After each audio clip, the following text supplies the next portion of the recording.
Hi everybody, welcome to another episode with myself and Stephen. We've got a real belter on here, which is actually going to be sneak peek here, the penultimate episode of this season. And exciting news in the next episode, but we're not going to say any more now. No more spoilers until the following episode in a couple of weeks. But this one, there's quite a few things that have happened to both of us lately that have prompted us to look again at community. And in this particular environment, we're talking about business community. So we've titled this one, It's Okay to Look Further Than Your Nose. So, as is always the case, Stephen did come up with this eventually. So I'll let you start with that because I like the title and I know where it's coming from. But what was going through your mind when you came up with that? Thank you, Oliver. Hello, everyone. Yeah, it's one of those things where we often talk about the business community. And when we talk about the business community here in Norfolk, we talk about Norfolk, we talk about Norwich, you might talk about Kings Lynn, we might talk about, Suffolk and so forth. And we really talk about this community coming together, being strong and working together. But sometimes we forget that actually there's a community outside of that community, and that community could be national or international. And I think sometimes businesses don't talk enough to a wider market. And with the growth of digital, there's never been a better time to talk about that. And also sometimes locally, it's the same people that you're having the conversation with. So this podcast for me is about giving people that confidence to look further than your nose, step outside what you would call your local, and start to think about, how can I grow my business? And that's okay, because there is sometimes this, especially since COVID, there's this sort of feeling that actually we need to just keep everything local and keep everything within X mile radius of where we are. But the reality is, some businesses do have the opportunity to talk about that message. I can think about a few people now locally. One person comes to mind, someone like a Nathan Lomax. Those of you that know Nathan will know that he's really good at sort of moving those goalposts and going wider afield. And obviously he works in the digital arena, so it makes sense for him to do that. But what he will do, he will go to networking events in London, he will go to networking events in other parts of Europe. And I do think some of us are missing a trick there. And, this podcast is about saying it's okay to look further than your nose. It's okay to sort of look at the markets. That doesn't make you a sellout because you do that. The reality is, if you're honest, there's only so many people within your local area that you're going to be able to do business with, especially B2B. Yeah. So the reality is you will have to sometimes look outside of your local area. And even B2C, B2C, it's a bigger market if you look outside the area. And it's about spending that time thinking, what elements of my business are sort of scalable and have an appeal on a national or an international level. Does that make sense? Yeah, no, it does, absolutely, 100%. Because it's the reason we brought it up is the sort of things that we're both looking at the moment. And whilst I'm itching to talk about one of the recent clients that I've won, because it's huge, I'm not allowed to at this particular moment. He's not bigging himself up. I'm not, but I am so excited about it. However, it's not here. It's not even from around here, boy. It's across the pond in the Atlantic in the US, and it is really interesting because I would never have really considered pursuing that direction. It's happened through mainly luck and I suppose good work with an existing client who's happened to be put their way, and it's come together. But what has been really interesting for me is how incredibly easy and receptive they've been. And I now have 3 US clients, and it's just night and day to what I have to do here to win people over to this way of working. There just seems to be in a different mindset. They seem to be more ready for this, and they just I suppose what I'm saying is, in general terms, through my own personal experience, they are more ahead on this whole personal development mindset, looking after yourself journey than we seem to be in the markets that I've interacted with in the UK. And I wouldn't have thought to have looked there. I just wouldn't have planned it. So take somebody here listening to this podcast, maybe you are local to Norfolk, but if not, it doesn't matter, it's the same principle. And just think about, where am I actually looking to get my business? Where am I looking to sell? It doesn't matter if it's a product or a service or what have you. And just think, well, is there anywhere I haven't looked? Yeah. Is there anywhere I haven't looked and what might happen if I did. Yeah. What seems to be out there? What opportunities are there? Because I think we can get really tunnel vision. We can continue doing the same thing that perhaps is working quite well. Yeah. So you think, well, if it's not broken, don't fix it. We're guilty of that. Sometimes we can do a bit of feast and famine as well. So when it's good, we don't bother. Then when we need it, we're sort of desperately clawing around for stuff. Whereas if we just planned in to just do that little bit of looking further afield, what could potentially come from it? So you're absolutely not advocating moving or ditching your local networks at all, but maybe a little bit of creep. No, absolutely. And the Department of Trade, and I think it's innovation, they're constantly saying, we have some amazing skills here in the UK. We should be using those skills and looking further afield. And I actually think, and don't quote me on this, but I do think if you do a bit of research behind it, there might even be grants available for you to be able to see if your business is scalable internationally. And so that's definitely something to look at. And I also know, talking to members of DTI before in the past, that you can even get someone to come out. There's people in every area where they'll come out and actually chat to you and talk to you and have a conversation about it. So I do think sometimes we can become quite tunnel vision. We can become sort of just in our own backyard playing and it's all comfortable. But what I would say is there's always more opportunities nationally if you're prepared to sort of look a bit further, and then there's opportunities internationally again if you want to look further, because we do have an amazing cluster of skill sets here in the UK which other countries don't. I'll give you an example. So the Middle East is somewhere that I've been working with since 2000, so that's like 24 years now in the ME. And what's quite interesting there is they love the skill set that we have. And obviously those of you that know me well know that I have a history of retail, manufacturing and wholesaling.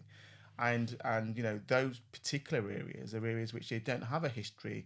Food and beverage is another one. They don't have a long history in the ME with that. So the skills that we have here and the knowledge that we have here, they want to tap into that, and they generally tap into the UK and they tap into the US. And so there are some interesting, I think, opportunities, but again, you've got to look further, and you've got to do your research. You've got to go and start asking some questions. You've got to start looking at your business and thinking, well, is there some opportunities there? And sometimes that's difficult. And the reason why it's difficult, and I'm talking about people that might own their own business. I'm talking about, large organizations as well. The thing that sometimes restricts you from doing that is time. So what happens is you don't have the time. And what I'm saying is, there's an opportunity to make time, look at your business and see where the opportunities. And actually, one of my clients that I work with, and I won't divulge who that client is, she will know who she is when I start talking.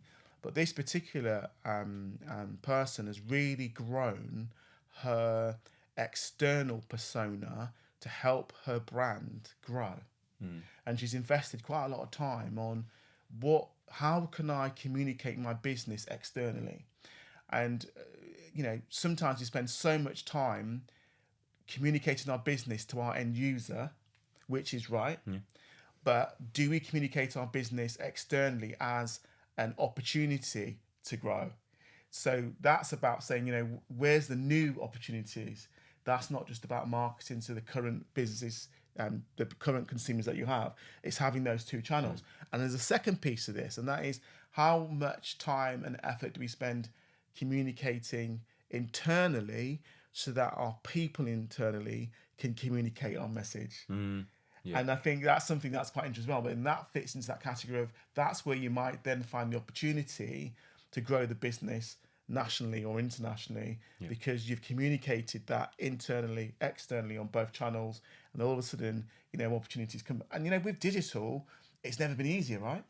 Yeah, 100%. I mean, that's the thing. I mean, with take the three American clients for me, not one of them have I gone out and found. It's through connections that I have, through people that I've served well, and making recommendations and being happy to do so. So it's within your existing networks. And as you say, with the digital network now, that doesn't need to just be geographically local. You can do both. There's still a thriving network in the Norwich area. Personally, I don't engage in it too much these days. I've met some great people through it in the past, and they continue to be great contacts and friends that I work with. But it's doing it the same way online, isn't it? Because I can hear people saying, "Well, that's all very well for you. You've got it." Well, you don't know who you don't know. It's that whole thing about, and you don't know who they know as well. Yeah. So you might look at somebody immediately thinking, sounds like I'm bloody pushing referral marketing here now, doesn't it? But you don't know who's in the room. You don't know who they're connected with. And if you continue to just do a good job, keep serving, put out great products, great service, whatever, but also just keep nudging, just keep asking, just be a little bit more, not pushy, but just highlight the fact that, you're looking for stuff. Take people like us. People don't sometimes think that we might be looking for extra clients. They look at us, think you're doing well, you're successful, they're fine. They wouldn't even think to push. But actually, if asked, do you know anybody who might be interested in what we do? Oh, yeah, actually, yeah, actually, now I come think about it, I'll suggest you to you and suggest you to you. And that's how it's happened. I've just put some feelers out this year, and I've asked people to put me in contact with anybody they think might be interested in a chat. Because as long as, a bit like you and I are the same, as long as we get in front of someone, we know we do well. Our issue is getting in front of people, isn't it? Absolutely. And it'll be the same for you guys. With whatever you're offering, it's just being given the opportunity to have the conversation and alert people to the fact that you exist half the time, or what you do. Because I think, again, there's a lot of confusion around what we do. Yeah. I've had some interesting chats lately with a couple of managing directors who just don't quite get it yet. But I've spoken to colleagues of mine or people that I work with that know these people, and they're just like, they just don't really understand it yet, do they? And I was like, well, no, because it's probably bad from my point of view, communication.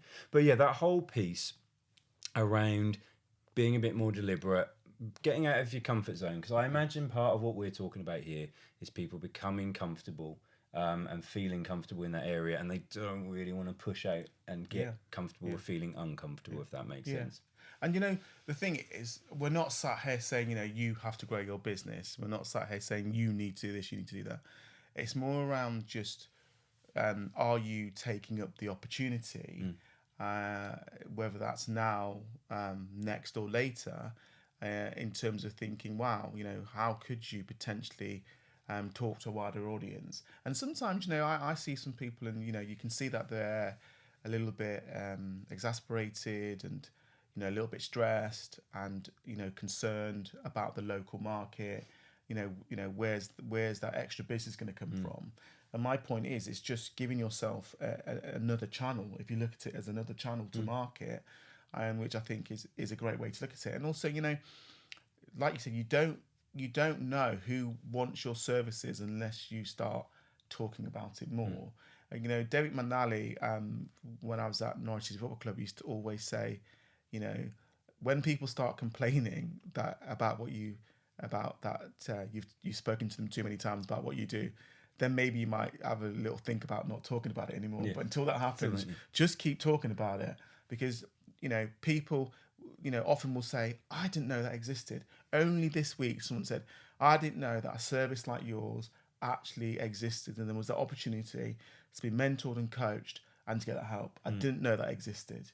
I always thought about it being, an occupational therapist or some kind of counsellor or therapy. I didn't realise that actually I could have that conversation with someone that understands business, that understands some of the challenges I'm going through, that can listen to me. Because, at the centre of this as well is the listening bit, which is so crucial. And, when we go on to talking maybe soon, about what we're going on to do next, I think, the whole thing is around, opening that up really, and having those real conversations that helps people and stops people from feeling isolated, because that's at the centre of this as well. Sometimes we isolate ourselves, and that's why we only do the local, and actually the local is actually stressing us out, because we're not sure where we're going to go to next. Even big organisations locally, eventually you get to a point where where's the next client? Yeah. Where's that next client coming from? Yeah.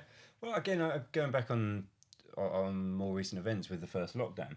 So at that particular time, most of my work was done face to face, and I was a big believer. It needs to be face to face. I would do most of my work in either Norwich or London.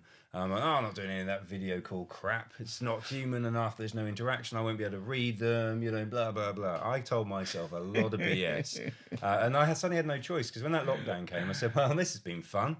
What the hell am I going to do now? So a few of my clients said, well, we can still do, it's a local clients of mine. We would do some Zoom calls and things like that. I was like, it's all right, this works, doesn't it? And then I suddenly started pushing it out, and it's awful to say because it's not meant to be comparable, but it's the best lockdown one for my business. Is the best thing that ever happened because I would say now 95% of my stuff is digital, working all over the place. So I wouldn't have done that, and I was kind of forced into it, but I wish I'd started doing it sooner. And it's the same with looking to the US. I would never have done it, but it's sort of been pushed my way, and now I wish I had. And that's really what I would love people to think about. Is there anything that you could be doing that you're not doing? Because you just never know. What is the worst thing can happen? You look somewhere and there is no opportunity. Yeah. The likelihood if you look somewhere and there being no opportunity is slim, but in some cases I can understand there must be some examples of businesses that need to remain in a certain geographical location. I accept that, but in the main that's not the case. Yeah. And therefore if you're not looking, you will never know. And like I say, I now have 2 examples in the last 3 years where I wasn't looking, I was forced into it, and I wish I had been looking because I would have found all these opportunities far sooner, if that makes sense. Yeah? Yeah, no, totally. And I think, it's okay as well, because I know there's sometimes trepidation about going outside of your local network. You almost feel like you're cheating. Yeah. And the reality is it's okay to do that. It's okay to look further. As is, it's also okay to keep that strong community local as well, but it's about doing both. And I balance it as well because I've done something with some building work that I'm getting done. I've actually looked further afield and come running back to the local market because it's an absolute disaster. So there's lots of attractive things that pull you in, but ultimately I've like, no, I'm not liking where this is going, and I'll go back to what I do know. But at least I now know that what I've come back to is solid because I've gone out there and seen other examples of what it is I could pick, and I now have much more confidence. So it goes the other way. You can build further confidence in your existing networks as well by looking further afield and realising, whoa, I don't want anything to do with that as well. So it does go both ways. So anyway, I think that's a really interesting one because, that is likely to be our last episode of this version of ourselves. Super excited about what's coming in the next episode, but if you're listening to this when it comes live, you're going to have to wait 2 weeks, or maybe a little bit longer because we've got a little bit of work to do. But at some point soon, you're either going to get a really cool a new episode, or it's going to be a replay of a previous one, which is great because you'll be able to revisit something really cool. Right now, we couldn't guarantee which way it's going to go, but we are really, really excited about it. I think you guys will be too. So for me, I think that's all I have to add on this particular one. So how would you like to finish off your last final say of this series? I would just like to say that it's been a ball. It's been a blast. I've really enjoyed it. And I hope there's been lots of takeaways from this. And stick with us because we've got something exciting coming up. And remember, look further than your nose. Nice. So yes, echo what Stephen said. Thank you ever so much for listening to all our wonderful episodes. I'm sure that's what you all agree they are. We thoroughly enjoyed recording them and are so excited about what we're about to do. So we look forward to dropping some hints and spoilers in the coming weeks. Thanks again.